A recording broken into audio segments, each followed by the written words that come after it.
this was where the bicycles melted. Memories of the destruction are singed into Rob Baker's memory. For 20 years, he and his wife, Anique, lived in their home with breathtaking views of Okanagan Lake until a raging inferno burned it to the foundation 8 months ago. Yeah, it's amazing how it turns to nothing.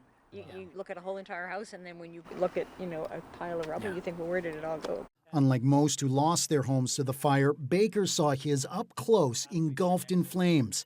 He's a captain with the local volunteer fire department. Any sort of shock it came later. It came later. We were busy, we were tired, we were working hard, we were sweaty, and we were doing the job.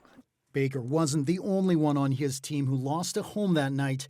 A dozen of his colleagues suffered a similar fate as the fire destroyed homes all along the western side of Okanagan Lake. This is our water tender. Fire Chief Paul Zidovich's house wasn't spared. He led the volunteer fire department through some of its darkest hours.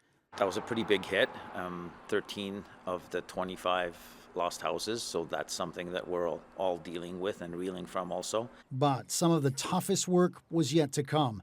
Long after the fire was extinguished, the complicated process of dealing with insurance companies is still underway for many on the team. Zidovich says it can be exhausting, and half of his department is going through it. When the fire happened and we burned down, I figured, we'll be in our house in a year and a half. That's completely unrealistic. From date of loss, I'd say 2 to 3 years if you're lucky. Evidence of the fire is everywhere, from the burnt-out vehicles in front of the fire hall to the forest right behind where trees jut out of the scorched earth like blackened matchsticks.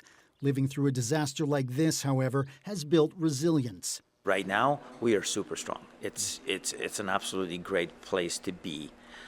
People are motivated. Not only is the fire department stronger, it's growing in numbers. It's been amazing that even after all of these losses, we haven't had a single firefighter leave the department. And in fact, we've done some training, brought 3 new firefighters on board. And as we head into what experts say could be a very challenging fire season, this fire department says it's ready for whatever this summer brings. Brady Strachan, CBC News, near West Kelowna.